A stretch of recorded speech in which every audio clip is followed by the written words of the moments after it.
روزی پدرم گفت که فرزند خلف باش، یعنی که فقط بنده سلطان.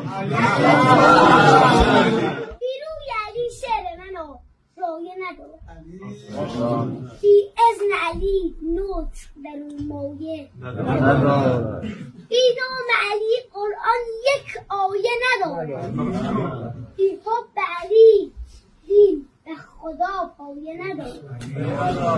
یاسین رخ و رحمان دل و توحید مقام است، با حکم قدیر آمده کس کار تمام است. ذکر لب مولا و صلوات است و سلام است. همشان علی کیست؟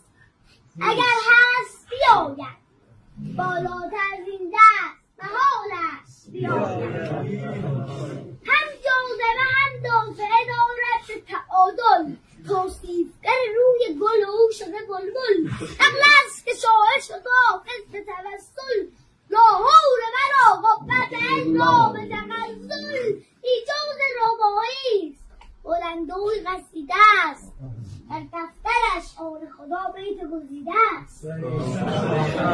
خورشید شد و نگهبان جمالش، خود از ملائک همگی غبطه به حالش.